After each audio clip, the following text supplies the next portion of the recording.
للمتقین والصلاة والسلام علی اشرف الانبیاء والمرسلین اما بعد فاعوذ باللہ من الشیطان الرجیم بسم اللہ الرحمن الرحیم والجار ذی القربى والجار الجنب صدق اللہ العظیم اللہم نبر قلوبنا بالقرآن وزین اخلاقنا بالقرآن ونجنا من النار بالقرآن وادخلنا فی الجنات بالقرآن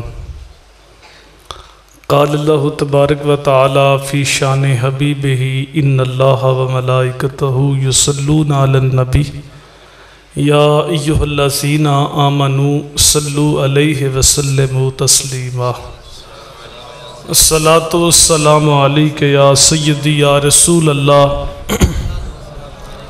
وعلی آلک وصحابک وسلم علیک یا حبیب اللہ الصلاۃ والسلام علیک یا سیدی یا نبی اللہ وعلی آلک وصحابک یا سیدی یا نور اللہ۔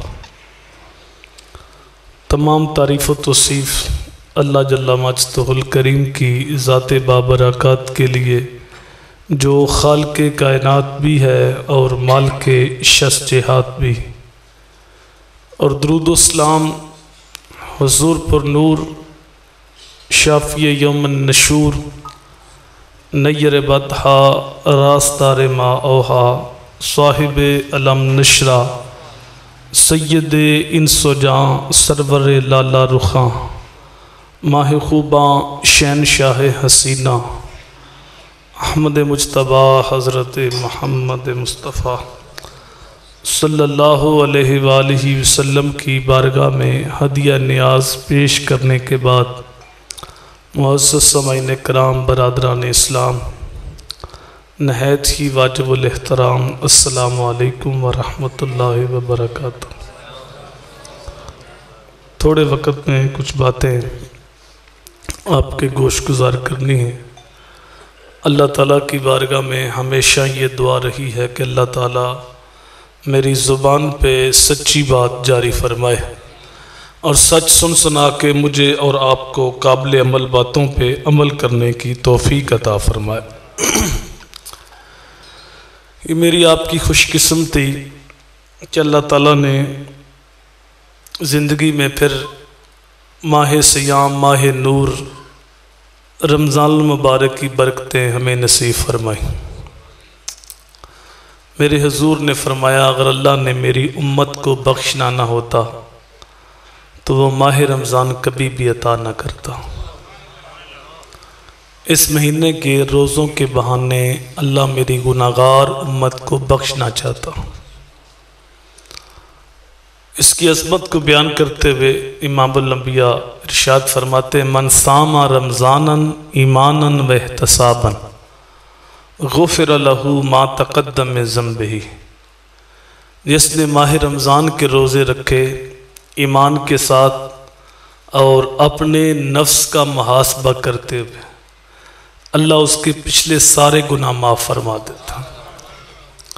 تو یہ مغفرت والا مہینہ ہے، رحمت والا، برکت والا، اس میں مومن کا رزق بڑھ جاتا۔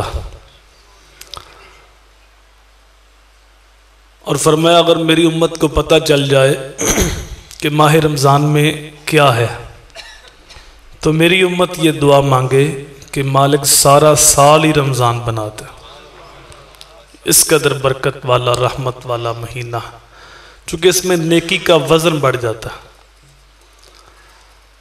اس مہینے میں فرمایا جو نفل ادا کرتا ہے اس کو ایک فرض کا ثواب ہوتا، جو فرض ادا کرتا ہے اس کو 70 فرضوں کا ثواب ہوتا۔ تو کتنی کرم نوازیوں کے رنگ ہیں، رحمتوں کی بارش ہوتی۔ میں ہر مہینے آپ کے پاس آتا ہوں، مجھے ایک درس دینے کا ثواب ہوتا ہے، آپ کو ایک سننے کا ثواب ہوتا ہے، لیکن آج کا جو درس ہے ماہ رمضان کی برکت سے مجھے 70 درس دینے کا ثواب ہوگا، آپ کو 70 درس سننے کا ثواب ہوگا۔ تو تو اللہ تعالیٰ کی بارگاہ میں دعا ہے اللہ اس ماہ نور کا فیض ہماری روحوں تک اتارتے. آپ تھوڑے تھوڑے اگر سمٹ جاؤ نا، اپنے آگے جو خالی جگہ اس کو پر کر دو تاکہ بعد میں آنے والے گردن پھلان کے آگے نہ آئے. آپ اپنے آگے دیکھو، اگر جو جگہ خالی ہے اس کو آگے پر کر دو. گھٹنے کھڑے کر کے نہیں بیٹھتے، تھوڑے تھوڑے سارے سمٹ جاؤ. درود پاک پڑھیے.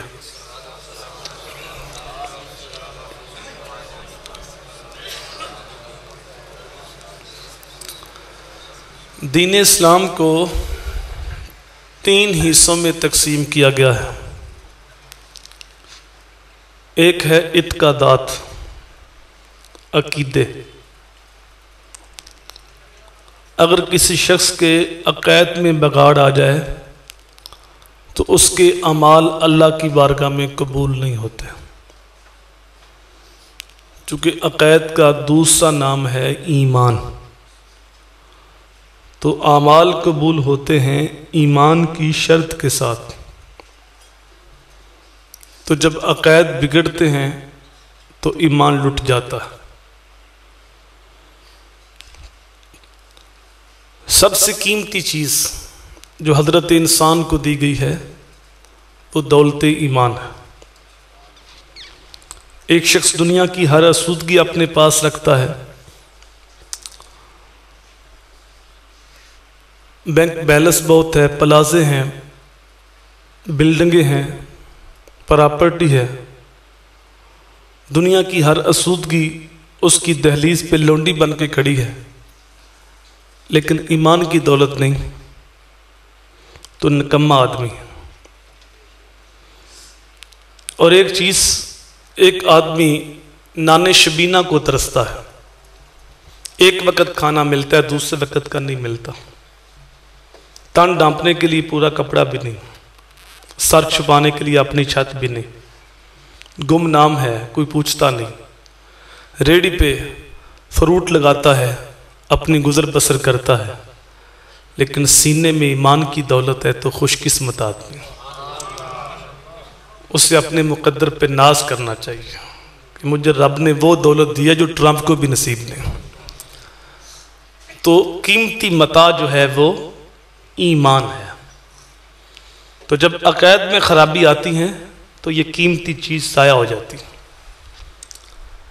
اللہ تعالیٰ جب کسی کے ساتھ ناراض ہوتا ہے تو جو قیمتی چیز ہے وہ ضائع ہوتی ہے. دنیا کی دولت کسی کو مل جانا یہ اللہ کی راضی ہونے کی دلیل نہیں ہے. چونکہ دنیا کی دولت تو فرعون کو بھی ملی تھی، نمرود کو بھی ملی تھی، قارون کو بھی ملی تھی. تو دنیا کی دولت اللہ اس کو بھی دیتا ہے جس پہ اللہ راضی ہوتا ہے، اور اس کو بھی دیتا ہے جس سے اللہ ناراض ہوتا ہے. لیکن دین صرف اس کو عطا کرتا ہے جس پہ اللہ راضی ہوتا ہے. تو جب اللہ ناراض ہوتا ہے تو پھر یہ ایمان کی دولت جو ہے یہ جاتی ہے. اس وقت جس دور سے میں اور آپ گزر رہے ہیں بڑی تیز ہوائیں چل رہی ہیں بے ادبی کی. اگر کوئی ایک پاک ہستی کا نعرہ لگاتا ہے تو دوسری پاک ہستی کے خلاف زہر بھی اگلتا ہے. لیکن آپ کو مبارک ہو، ہم وہ خوش نصیب ہیں جن کے سینے میں ہر پاک ہستی کا ادب موجود ہے. اس پہ ہمیں اللہ کا شکر ادا کرنا چاہیے کہ بے عمل تو ہیں لیکن بے ادب نہیں. تو جب کسی پاک ہستی کی بے ادبی کی جاتی ہے تو اللہ تعالیٰ پھر ایمان چھینتا ہے. چونکہ جو سب سے قیمتی چیز ہوتی ہے نا، تو مخالف جو ہوتا ہے، مد مقابل جو ہوتا ہے، اس کی نظر اس پہ ہوتی ہے. آج جتنی بھی غیر مسلم طاقتیں ہیں ان کی نظر ہماری ایٹمی اثاثے پہ لگی ہوئی ہے کہ وہ قبضے میں آ جائیں یا ان کو نکارہ کر دیا جائے. تو پھر چونکہ ہمارے پاس قیمتی اسلحہ اس وقت وہی ہے. تو قیمتی چیز چونکہ ایمان ہے، تو جب اللہ ناراض ہوتا ہے تو پھر اللہ کا عذاب آتا ہے، اللہ کا قہر نازل ہوتا ہے. تو جب اللہ کا قہر نازل ہوتا ہے تو پھر ایمان جاتا ہے. ہم سمجھتے ہیں کہ اللہ کا عذاب یہ ہے کہ شاید کوئی ایکسیڈنٹ ہوا تو ٹانگیں ٹوٹ گئیں، مال لٹ گیا، تو یہ کوئی عذاب کی صورتیں ہو سکتی ہیں. لیکن اگر اللہ ہدایت کی توفیق چھین لے، اللہ سجدوں کی توفیق چھین لے، تو یہ سب سے بڑا عذاب ہے۔ ایک بندہ تھا، لوگوں کو نماز پڑھاتا تھا، تو اچانک وہ عصائی ہو گیا۔ تو علماء مل کے اس کے پاس گیا کہ تجھے کس چیز نے متاثر کیا عصائیوں کی؟ تو اس نے کہا میں ایک دن عشاء کی نماز پڑھا رہا تھا، سردی کا موسم تھا، پانی بڑا ٹھنڈا تھا، میرا وضو ٹوٹ گیا۔ تو میں نے کہا کہ بڑی مشکل سے آگے وضو کیا، تو چلو میں بغیر وضو کے پڑھا دیتا، لیکن ساتھ ڈرتا بھی رہا کہ ابھی عذاب آئے گا، ابھی عذاب آئے گا، ابھی عذاب آئے گا، لیکن نماز مکمل کر لی، عذاب کوئی نہ آیا۔ پھر ایک دن ایسے موسم بڑا ٹھنڈا تھا، ٹھنڈی ہوائیں چل رہی تھی، تو میں نے بغیر وضو کے نماز پڑھا دی، لیکن ڈرتا تھا کہ ابھی عذاب آئے گا، ابھی عذاب آئے گا، لیکن عذاب کوئی نہ آیا۔ پھر میں دلیر ہو گیا، معمول بن گیا، میں بغیر وضو کے نمازیں پڑھاتا رہا۔ پھر ایک دن میں نے سوچا کہ دین اسلام سچا دین نہیں ہے، اگر سچا دین ہوتا تو میں مصلی رسول کی توہین کی یا بغیر وضو کے نمازیں پڑھائی ہیں تو میرے اوپر عذاب ہی کوئی نہیں آیا۔ تو اس لیے میں نے دین اسلام چھوڑا اور میں عیسائی ہو گیا۔ عالم دین نے کہا بدبخت تو کہتا تیرے اوپر عذاب کوئی نہیں آیا، اس سے بڑا عذاب کیا، رب نے تو اسے اپنا دین ہی چھین لیا۔ تو رب جب ہدایت چھین لے، سجدوں کی توفیق چھین لے، تو یہ بہت بڑا عذاب ہے۔ تو جب اللہ ناراض ہوتا ہے تو جو قیمتی متاع ہے ایمان وہ لٹتا ہے، اور کس صورت میں؟ جب عقائد میں خرابی آتی۔ حضور صلی اللہ علیہ وآلہ وسلم نے فرمایا ایک وقت آئے گا لوگ صبح کو مومن ہوں گے، شام کو کافر ہوں گے، شام کو مومن ہوں گے، صبح کو کافر ہوں گے۔ اس وقت اپنا ایمان محفوظ رکھنا اتنا ہی مشکل ہوگا جس طرح ہاتھ کی ہتھیلی پہ آگ کا انگارہ رکھنا مشکل ہوتا ہے۔ شاید یہ وہی دور آ گیا۔ تو اپنے عقائد سچے ستھرے رکھے جائیں، ایمان کی حفاظت، اپنی نئی نسل کو اپنا عقیدہ سکھاؤ۔ اس وقت عام بندہ پریشان ہے کہ میں کدھر جاؤں، ہر ایک کے ہاتھ میں قرآن و حدیث ہے، وہ بھی اپنی طرف لاتا ہے، وہ اپنی طرف لاتا ہے، پڑھتے سارے قرآن ہے، میں کدھر جاؤں؟ تو اس کے لیے مشورہ یہ ہے کہ وہ اس طرف جائے جس طرف داتا علی حجویری گئے، وہ راہوں کا مسافر بنے جن راہوں کے مسافر حضور غوث اعظم شیخ عبد القادر جیلانی تھے۔ اس کے لیے وہی صراط مستقیم ہے جو راستہ خواجہ معین الدین چشتی اجمیری نے منتخب کیا، اس کے لیے وہی راستہ سیدھا ہے جس راستے کے مسافر حضرت شاہ نقشبند بخاری تھے۔ تو اپنے عقائد کو درست رکھا جائے، اپنی اولاد کو پابند کیا جائے کہ اولیاء اللہ کا جو عقیدہ ہے وہ اختیار کیا جائے۔ تو پہلی چیز ہے اعتقادات، دوسری چیز ہے عبادات، جو چیزیں اللہ نے فرض کی ہیں، واجب کی ہیں، ان کی پابندی۔ تیسری چیز معاملات، حقوق العباد۔ اگر کوئی شخص عقائد بھی درست رکھتا ہے، عبادات بھی بجا لاتا ہے، لیکن معاملات میں صحیح نہیں، حقوق العباد کا خیال نہیں کرتا، تو حدیث کی روح سے ایسا شخص جنت کے اندر نہیں جائے گا۔ شرک سب سے بڑا گناہ ہے۔ سب سے بڑا گناہ کیا ہے؟ اور وہ توبہ سے معاف ہو جاتا ہے۔ جب ایک مشرک سچی توبہ کرتا ہے اس کی نئی زندگی شروع ہوتی ہے۔ شرک سب سے بڑا گناہ ہے اور وہ توبہ سے معاف ہو جاتا ہے، لیکن صاحب کسی بندے کا مارا ہوا حق یہ توبہ سے بھی معاف نہیں ہوتا جب تک اس بندے سے معافی نہ مانگی جائے۔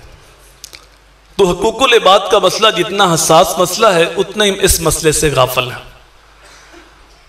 بعض لوگ کہتے ہیں کہ حقوق العباد حقوق اللہ سے سخت ہیں، یہ بات نہیں ہے، حقوق اللہ ہی سخت ہے، لیکن اپنے حق وہ کریم ہے، مالک ہے، تو وہ چاہے تو معاف کر سکتا ہے، لیکن جو بندوں کے حقوق ہیں وہ اللہ نے بندوں کے سپرد کیے، بندے معاف کریں گے تو معاف ہوں۔ ایک عورت کا تذکرہ ہوا حضور صلی اللہ علیہ وآلہ وسلم کے سامنے کہ وہ بڑی نمازیں پڑھتی ہے، بڑے روزے رکھتی ہے۔ توجہ ہے آپ کی؟ جب صحابی کی بات ہو کہ بڑی نمازیں پڑھتا ہے یا صحابیہ کی بات ہو کہ بڑی نمازیں پڑھتی ہے یا روزے بڑے رکھتی ہے، تو اس سے مراد نفلی روزے اور نفلی نمازیں۔ کیونکہ کوئی بھی صحابی ایسا نہیں تھا جس نے فرض نماز چھوڑی ہو یا فرضی روزے چھوڑے ہو، کوئی صحابیہ ایسی نہیں تھی جس نے فرض نماز نہ پڑھی ہو یا فرض روزے نہ رکھے۔ تو اس سے مراد نفلی روزے اور نفلی نمازیں، کہ بڑی نمازیں پڑھتی ہے، بڑے روزے رکھتی ہے۔ حضور نے پوچھا اچھا یہ بتاؤ کہ اس کا ہمسایوں کے ساتھ کیسا سلوک ہے؟ تو عرض کی ہمسایوں کے ساتھ اچھا سلوک نہیں کرتے، ہمسائے بڑے پریشان ہیں اس سے، زبان سے زہر اگلتی ہے،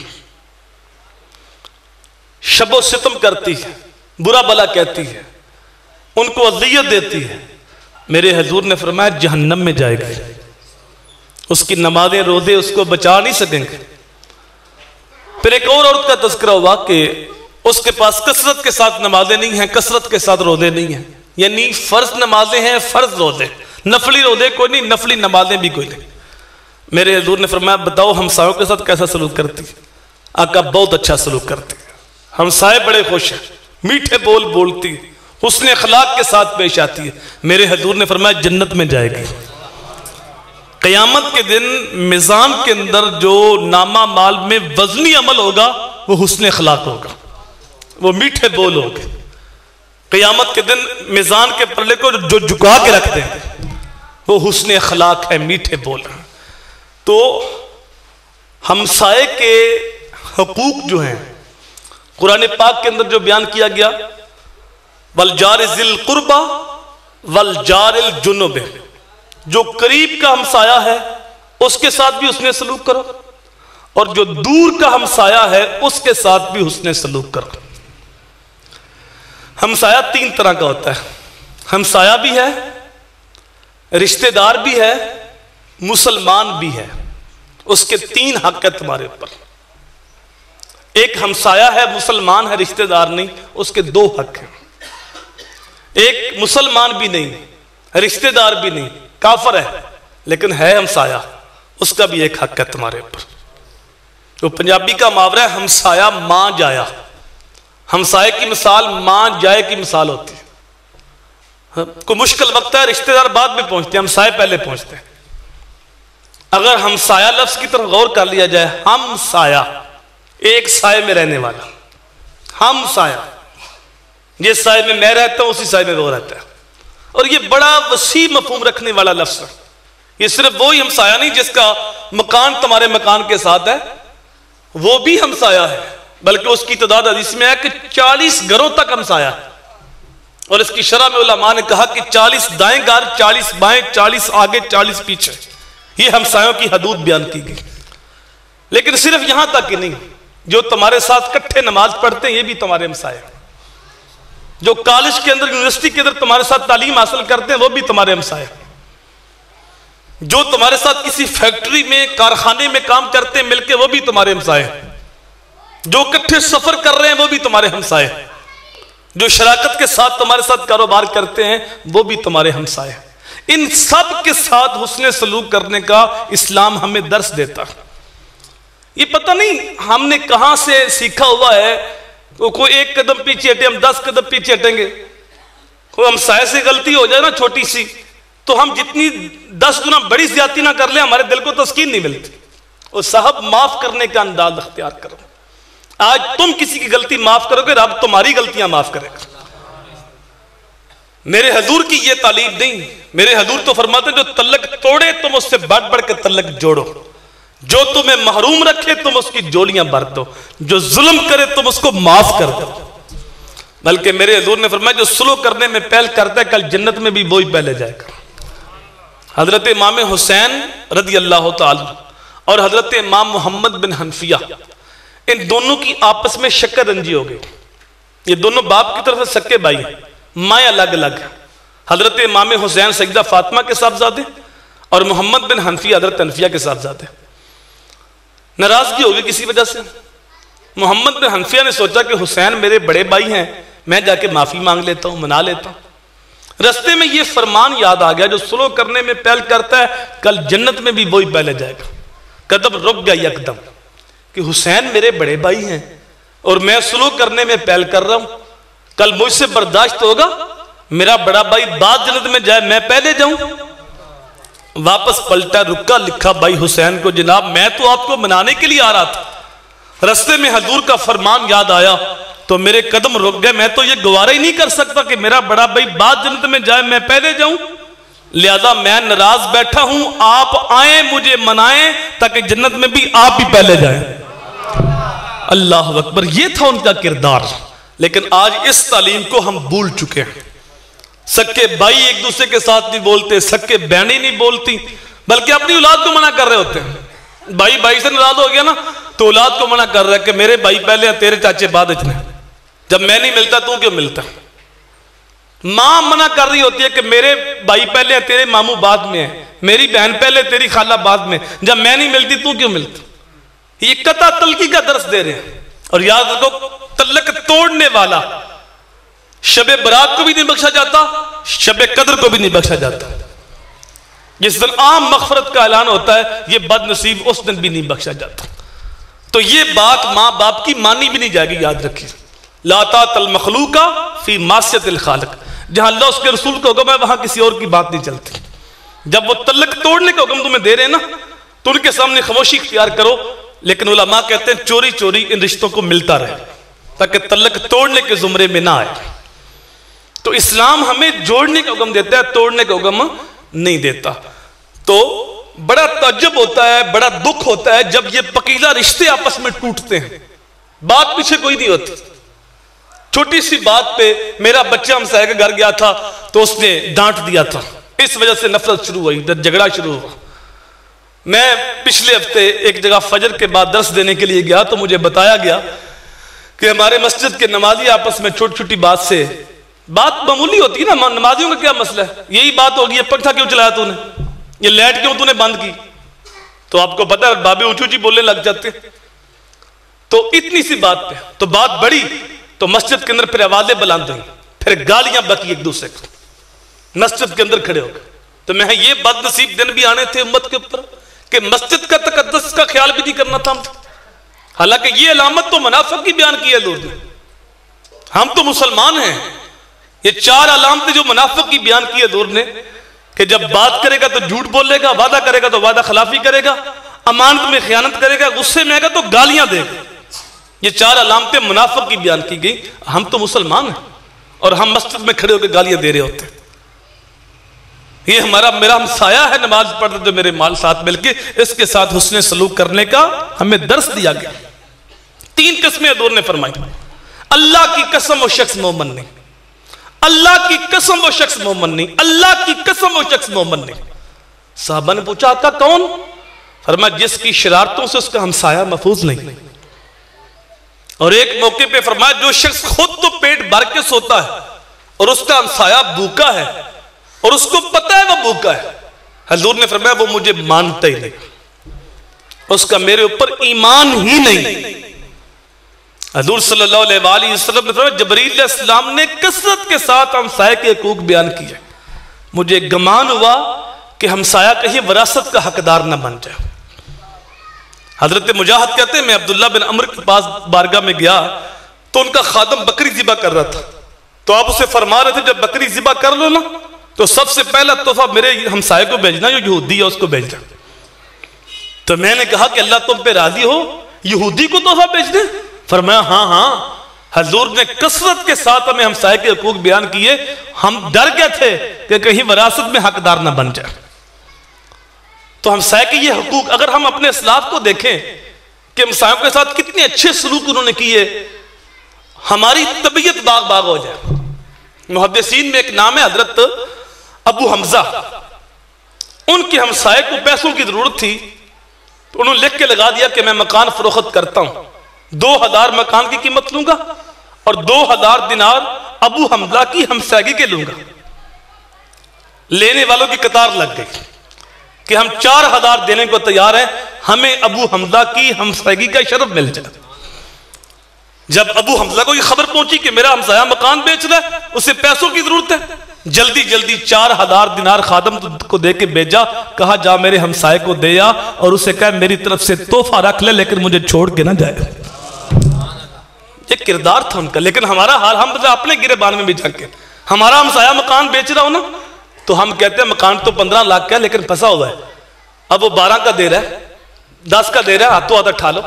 ہمارا یہ حال ہے، ہم صرف مکان نہیں خریدتے، اس کی مجبوری بھی خریدتے۔ ایک صحابی نے گھوڑا بیچنا تھا، دوسرے صحابی سے کہا گھوڑا لیتے ہو؟ کہا کتنے کا؟ کہا 500 درہم کا۔ تو عرب جو تھے جب گھوڑا خریدتے تو اس کے اوپر سواری کرتے، جس طرح ہم گاڑی خریدتے تو پہلے چلا کے چیک کرتے، تو گھوڑے کے اوپر جب سواری کی تو واپس آ کہا ہاں میں گھوڑا خریدتا ہوں لیکن 500 میں نہیں 600 میں خریدتا ہوں۔ کہا بسم اللہ 600 میں خرید لو، میں تو 500 کا دے رہا ہوں، آپ 600 میں خرید لو۔ تو کہا 700 لوگے؟ کہا بالکل، یہ مہربانی ہوگی کہ 700 دو گے۔ تو صحابی نے کہا میرے بھائی بات تو بتا، جب گھوڑا تیرا 800 کا ہے تو 500 کا کیوں دے رہا ہے؟ اس نے کہا تو سچ کہتا ہے گھوڑا باقی میرا 800 کا ہے، لیکن میری مجبوری ہے، مجھے پیسوں کی ضرورت ہے، اس لیے میں 500 میں دے رہا ہوں کہ میری ضرورت پوری ہو جائے، میری مجبوری ہے اس لیے میں بیچ رہا ہوں۔ تو کہا گھوڑا میں خریدتا ہوں لیکن 500 میں نہیں 800 میں خریدتا ہوں۔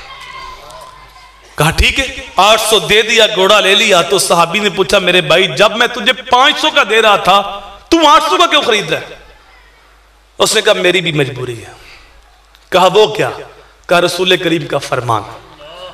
کہا کیا فرمان ہے؟ کہا حضور نے سودا خریدنے کا حکم دیا ہے، کسی کی مجبوری خریدنے کا حکم نہیں دیا۔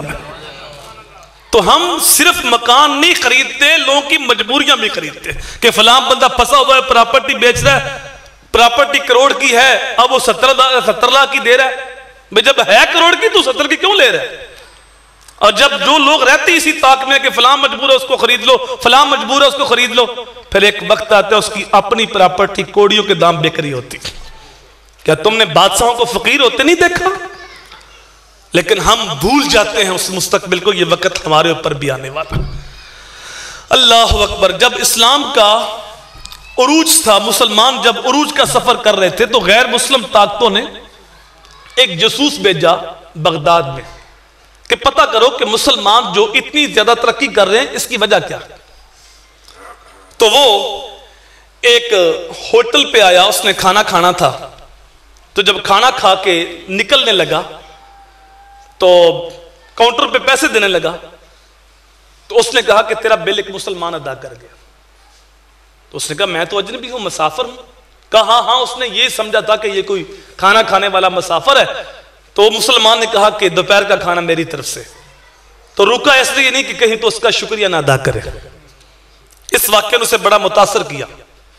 پھر اس نے بازار گیا، کوئی چیز خریدنی تھی، جب بازار گیا تو دکاندار سے چیز پوچھی، چیز مل گئی، ریٹ بھی طے ہو گیا، لیکن دکاندار نے کہا کہ اگر یہی چیز اتنی قیمت میں سامنے والی دکان سے لے لو نا تو مجھے زیادہ خوشی ہوگی۔ وہ وہاں چلا گیا، اس کو اتنی چیز قیمت میں وہ چیز مل گئی۔ چیز جب لی تو بڑا اس کو تجسس ہوا کہ میں گاہک تو اس کا تھا اور اس نے مجھے آگے بیچ دیا، اپنے منہ میں آئی روزی کون دیتا ہے؟ تو بڑا پریشان ہوا، پھر واپس پلٹ کے پوچھا کہ جب میں تیرا گاہک تھا، چیز تیرے پاس تھی، تو نے مجھے آگے کیوں بیچ دیا؟ اس نے کہا بات یہ ہے کہ میرے پاس صبح سے کافی گاہک آئے ہیں اور میرے بچوں کی روزی کافی اکٹھی ہوگی، وہ میرا ہمسایہ ہے، صبح سے لے کر اب تک خالی بیٹھا ہے، کوئی گاہک نہیں آیا، تو میں نے کہا وہ بھی اپنے بچوں کے لیے روزی لے کے جائے۔ یہ کردار تھا ان کا، اس لیے ہم عروج کا سفر کر رہے تھے، اور جب بھائی کا گلا کاٹنے لگا، جب ایکسیڈنٹ میں جو بچے ہوئے تھے مروں کی گڑیاں تارنے لگے، تو پھر یہ ذلت کے دن ہم دیکھنے لگے۔ حضور صلی اللہ علیہ وآلہ وسلم نے فرمایا جانتے ہو ہمسائے کے حقوق کیا ہے؟ پھر خود ہی فرمایا سنو، ہمسائے کو بیماری پہنچے تو اس کی تیمارداری کرو، دکھ پہنچے تو تعزیت کرو، خوشی پہنچے تو مبارک دو، تم سے قرضہ مانگے تو قرضہ ادا کر دو، قرضہ دے دو، فوت ہو جائے جنازے کے ساتھ جاؤ، اگر تمہاری دیوار میں لکڑی ٹھوکنا چاہے اسے منع نہ کرو، اپنے مکان کی دیوار ہمسائے کے مکان سے اونچی نہ کرو کہ اس کی ہوا نہ رک جائے۔ اور بڑا جاندار جملہ حضور نے ارشاد فرمایا اپنے گوشت کی خوشبو سے ہمسائے کو تکلیف نہ دو۔ اگر تم نے گوشت پکایا ہے تو اس میں پانی زیادہ ڈالو اور ایک پیالی اس گھر میں بیچ دو۔ اگر ایسا نہیں کر سکتے پھر چپکے سے پکاؤ جب ہمسائے کے بچے سو چکے ہیں، اس کے بچے خوشبو سونتے گوشت کا مطالبہ کریں گے، لیکن وہ مزدور ہے، غریب ہے، وہ لا کے نہیں دے سکتا۔ اللہ اکبر۔ فرمایا پھل لے کے آتے ہو تو اس کے گھر میں بھی بیچو، اگر نہیں لا دے سکتے تو پھر پھل بھی چھپا کے رکھو اور چھلکے بھی چھپا کے رکھو، اس کے بچے بھی مطالبہ کریں گے۔ یہ تعلیم تھی میرے حضور کی جس کو آج ہم بھول گئے۔ امیر آدمی اپنے بیٹے کی شادی کرتا ہے 2-3 لاکھ کی آتش بازی چلاتا ہے، نوٹوں کو آگ لگاتا ہے، کس لیے؟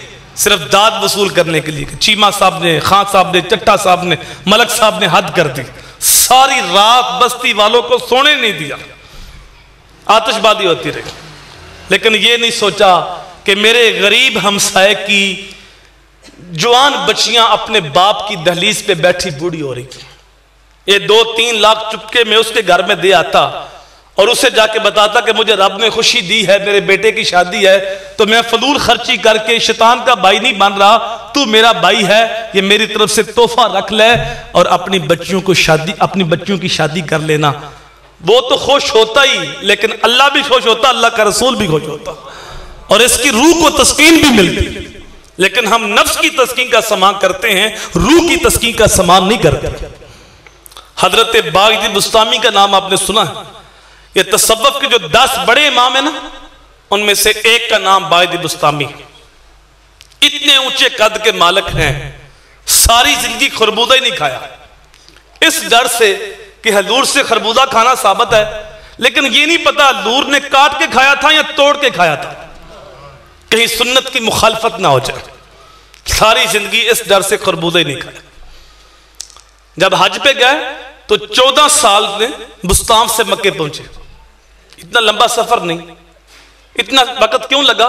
ہر قدم پہ 2 نفل پڑھتے تھے، ایک قدم چلتے 2 نفل پڑھتے کہ اللہ کی طرف سے پیغام آیا۔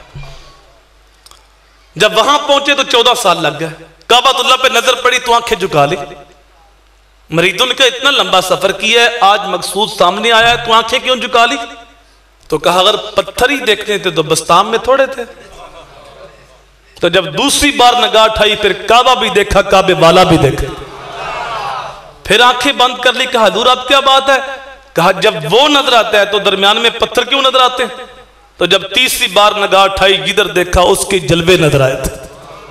یہ ہیں حضرت باقر بستامی علیہ رحمہ۔ ایک رات آپ سو نہیں سکے اس لیے کہ ہمسائے کے گھر سے بچے کے رونے کی آواز آتی تھی۔ جو نرم دل کا بندہ ہو وہ تو بڑا آدمی روئے تو پریشان ہوتا ہے، تو جو بچہ رو رہا ہو اسے نیند کیسے آئے؟ خیر ساری رات ایسے ہی گزر گئی۔ جب صبح کا سپیدہ طلوع ہوا تو مسجد میں جانے لگے تو دروازے کو دستک دی، تو اندر سے ایک خاتون نے کہا کہ گھر میں مرد کوئی نہیں، تو آپ نے اپنا نام بتایا، تعارف کرایا، تو پوچھا تمہارے گھر سے رونے کی آواز کیسی؟ تو کہا کہ میرا شوہر تجارت پہ گیا ہے تو خرچہ بہت تھوڑا دے کے گیا تھا، خرچہ ختم ہو گیا، اس کے بعد بچے کی ولادت ہوئی ہے تو دیے میں تیل نہیں ہوتا، اس لیے بچہ روتا ہے اندھیرے کی وجہ سے، اور میں پردہ دار ہوں، گھر سے باہر بھی نہیں نکل سکتی، پیسے ہیں کوئی نہیں، تیل منگوا نہیں سکتی۔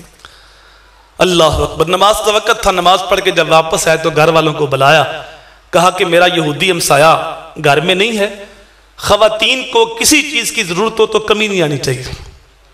اب اس عورت کے لیے تو موج لگی، ہر چیز ان کے گھر سے جا رہی ہے، کھانے کی چیزیں، پینے کی چیزیں، پہننے کے لباس۔ جب رات کا وقت ہوتا تو سلطان العارفین، جسے لوگ باقر بستامی ولیوں کا امام کہتے ہیں، اپنے ہاتھ سے چراغ جلا کر دروازہ کھٹکھٹا کے اندر کی طرف رکھ کے پیچھے پلٹ کے بھی نہیں دیکھا، واپس پلٹاتے تھے۔ مہینے گزر گئے، یہ تسلسل باقی ہے۔ جب وہ یہودی تجارت سے واپس پلٹا تو بیوی سے پوچھا کہ کوئی پریشانی تو نہیں آئی؟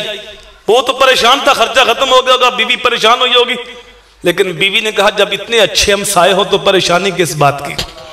ہر چیز مجھے ان کے گھر سے آتی تھی، کھانے کی چیزیں، پینے کی چیزیں، پہننے کے لباس، اور جسے لوگ باقر بستامی کہتے ہیں، جس کے پیچھے ہاتھ باندھ کے چلتا ہے زمانہ، جسے لوگ ہاتھ بھی چومتے ہیں، پاؤں بھی چومتے ہیں، وقت کا شیخ سلطان العارفین اپنے ہاتھ سے چراغ جلا کے ہمارے گھر میں رکھ کے جاتا تھا۔ کہا چل پھر شکریہ ادا کر کے اس بابے کا۔ دونوں میاں بیوی شکریہ ادا کرنے کے لیے آئے تو آپ نے کہا میرے ہمسائے، میں نے تیرے اوپر کوئی احسان نہیں کیا، میں تو اپنے نبی کی تعلیم پہ عمل کیا، اگر میں نبی کی تعلیم پہ عمل نہ کرتا تو میں خود گناہگار ہوتا، میں نے تیرے اوپر احسان نہیں کیا، میں نے حضور کی بات پہ عمل کیا ہے۔ تو اس کی آنکھوں میں آنسو آ گئے، آگے بڑھ کے ہاتھ پکڑا، کہا باقی باتیں بعد میں ہوگی، مجھے پہلے اس نبی کا غلام تو بنانا۔ کچھ ان کے خلق نے کر لی، کچھ ان کے کردار نے کر لی، مسخر ساری دنیا شاہ ابرار نے کر لی۔ کہا جس کا اتنا پیارا اخلاق ہے، اتنی اچھی تعلیم دی اپنے ماننے والوں کو، میں وہ دین کیوں اختیار نہ کر لوں؟ میں اور آپ غور کریں کہ ہمسایوں کے ساتھ ہمارا سلوک کیسا ہے. ہمارا حال تو یہ ہے کہ ہم افطاری بھی کرائیں تو ہماری کوشش ہوتی ہے کہ جو مالدار لوگ آ جائیں, کوئی وزیر آ جائے, کوئی MP آ جائے, کوئی MNA آ جائے. اکثر لوگ جو سیاسی افطاریاں کراتے ہیں ان لوگوں کی افطاری ہو رہی ہوتی ہے جنہوں نے روزہ رکھا ہی نہیں ہوتا, جو صبح بھی افطار کر کے آئے ہیں, دوپہری بھی افطاری کی ہے, اور شام کو پھر وہ اذان کا انتظار کر رہے ہوتے ہیں, آگے کھانا رکھ کے اذان کا انتظار کر رہے ہوتے ہیں, تو ہم ان کی افطاریاں کرا رہے ہوتے ہیں. ہمارا حال تو یہ ہے کہ غریب ہمسایہ ہو تو اس کو ولیمے پہ نہیں ملاتے. میرے حضور نے فرمایا شرط طعام طعام الولیمہ, بدترین کھانا ولیمے کا کھانا ہے جس میں عمرہ کو بلایا جائے لیکن غریبوں کو نظر انداز کر دیا جائے. یہ عید کا موسم آنے والا ہے, لیکن بڑا تعجب ہوتا ہے کہ ہم جو ہے وہ عید بھی بیچ رہے ہوتے ہیں, عید کے گفٹ بیچتے ہیں MPA کو, MNA کو, اس وقت بھی ہمیں غریب یاد نہیں آتے. لیکن جو وہ سیاسی لوگ ہیں وہ عید پہ کہیں دیتے ہیں یا رمضان پہ کہیں دیتے ہیں تو پہلے اخباروں پہ خبریں لگتی, لین لگی ہوئی ہے, جوان بچیاں بھی ہیں, یتیم بچے بھی ہیں, بیوہ عورتیں بھی ہیں, تو 10 آدمی تصویریں کھینچ رہے ہوتے ہیں اپنی جھوٹی سیاست چمکانے کے لیے. کسی کی جوان بیٹی کی تصویر اخباروں پہ لگا رہے ہیں. شرم نہیں آئی بغیرت کو کہ اپنی سیاست چمکانے کے لیے کسی کی عزت کو اخبار کے حوالے کر رہے ہیں. میرے حضور نے تو فرمایا من تصدق بصدقۃ فاخفاها حتى لا تعلم شماله ما تنفق يمينه, جس نے دائیں ہاتھ سے دیا بائیں کو خبر نہ ہوئی. قیامت کو جب کوئی سایہ نہیں ہوگا اللہ ایسے بندے کو اپنے عرش کا ٹھنڈا سایہ نصیب فرمائے گا. تو بڑی بڑی افطاریاں چھوڑو, چھوٹے چھوٹے جو ہیں وہ غریب لوگ جو ہیں ان کے دکھ بانٹو. اللہ کے رسول عید کی نماز پڑھانے کے لیے جا رہے تھے تو ایک بچہ منہ بسورا کھڑا تھا. حضور نے پوچھا بیٹا کیا بات ہے, آج تو عید ہے, ہر بندہ خوش ہے. تو اس نے کہا کہ میں یتیم ہوں, میرا باپ فلاں غزوے میں شہید ہو گیا تھا, میرا بھی باپ ہوتا تو میں بھی خوشیاں مناتا. اللہ کے نبی وہیں بیٹھ کے بچے کو سینے کے ساتھ لگایا اور کہا بیٹا کیا تو اس بات کو پسند نہیں کرتا کہ آج کے بعد فاطمہ تیری باجی لگے, عائشہ تیری امی لگے, محمد تیرا باپ لگے. اس نے کہا یہ رشتے مجھے ملے, مجھے اور کیا چاہیے. انگلی پکڑی حضور گھر چلے گئے. فاطمہ جیسے کپڑے حسنین کو پہنا ہے نا ایسے کپڑے بچے کو پہنا. اب بچہ نیا لباس پہن کے کھانا کھا کے ایک انگلی حسنین نے پکڑی ہے, ایک اس یتیم بچے نے پکڑی ہے. خرامہ خرامہ عیدگاہ کی طرف بڑھ رہے ہیں اور وہ زمانے حال سے کہہ رہے لوگوں تھا تو میں یتیم, لیکن یتیمی کا مزہ آ گیا ہے. مجھے فاطمہ جیسی بہن ملی ہے, عائشہ جیسی ماں ملی ہے, محمد جیسا باپ ملا. یہ تعلیم تھی میرے حضور کی. فرمایا آنا وقافل یتیم فی الجنت ہاکذا, میں اور یتیم کی کفالت کرنے والا جنت میں اس طرح مل کے رہیں گے جس طرح 2 انگلیاں ملی ہوتی ہیں. فرمایا جس نے شفقت کے ساتھ یتیم کے سر پہ ہاتھ پھیرا اللہ جتنے بال ہاتھ کے نیچے آگا اللہ اتنی ہی نیکیاں عطا فرمائے گا. تو رشتہ داروں کے ساتھ, ہمسایوں کے ساتھ حسن سلوک کرنے کا مزاج بناؤ. چھوٹی چھوٹی غلطیاں ہیں ویسے ہی معاف کر دو بغیر معافی مانگنے کے. آج کے درس سے کم از کم یہ تو ہم سبق حاصل کریں. جو رشتہ داروں میں ناراض ہے, بھائی ناراض ہے, بہن ناراض ہے, خالہ ناراض ہے, ماموں ناراض ہے, خود جا کے فون کرے, صلح کرنے میں پہل کرے. قسم خدا کی عرش کا رحمان بڑا راضی ہوگا. خود ہاتھ بڑھائیں, حضور کی تعلیمات پہ عمل کریں. جو صلح کرنے میں پہل کرتا ہے کل جنت میں بھی وہی پہلے جائے گا. تو اللہ تعالیٰ کی بارگاہ میں دعا ہے اللہ ہمیں حسن اخلاق کا پیکر بناتے ہیں. رسول کریم صلی اللہ علیہ وآلہ وسلم نے جو ہمیں دین دیا ہے اس دین کو اختیار کرو. کسی عمل کو شرک نہیں کہا گیا سوائے ریاکاری کے. جو لوگوں کو دکھاوے کے لیے عمل کیا جاتا ہے اسے شرک کہا جاتا ہے, اور قیامت کو اسے کہا جائے گا جن کے لیے تو نے عمل کیا ان سے جزا بھی حاصل کر. لیکن وہاں اللہ کے علاوہ کون جزا دے سکتا ہے؟ تو تھوڑا عمل کر لو لیکن اللہ کی رضا کے لیے کرو. جو بھی عمل ہو وہ اللہ کے لیے ہو. مالک کی بارگاہ میں دعا ہے, مالک کہے سنے جملے اپنی بارگاہ میں قبول فرما. اللہم صلی علی حبیب سیدی محمد وآلہ وسلم. اللہم انی اسألک العفو والعافیت والمعافات الدائمۃ فی الدین والدنیا والآخرہ. مالک اٹھے ہوئے ہاتھ, پھیلی ہوئی جولیاں رحمات سے بھر دے. الہی آنے والوں کو بے پناہ برکتیں عطا فرما. جنہوں نے درس کا انعقاد کیا, دعوت دی, تشہیر کی, افطاری کا انتظام کیا, مولا کریم سب کی محبتیں اپنی بارگاہ میں قبول فرما. مولا کریم تیرے محبوب کی زبان سے یہ وعدہ ہے کہ جس نے کسی کی افطاری کروائی, ایک کھجور کے ساتھ، پانی کے ایک گھونٹ کے ساتھ یا دودھ کے ایک گھونٹ کے ساتھ جتنا ثواب روزہ رکھنے والے کو ملے گا اتنا ہی افطار کرانے والے کو ملے گا۔ مالک اپنے فضل سے جس نے بھی حصہ ڈالا ہے سب کو اتنا اتنا ثواب عطا فرما رہا ہے۔ تیرے محبوب کا فرمان ہے جس نے روزہ دار کو پیٹ بھر کے کھلایا، حضور نے فرمایا کہ وہ حوض کوثر سے میرے ہاتھ سے جام پیے گا۔ مولا کریم اپنے فضل سے ہم سب کو حضور کے ہاتھ سے جام پینا نصیب فرماتے۔ مولا کریم خلوص کے ساتھ دین کی نوکری کی توفیق دے دے، جیئیں تو شان سے مریں تو ایمان سے۔ صلی اللہ تعالی محمد و علیہ وسلم۔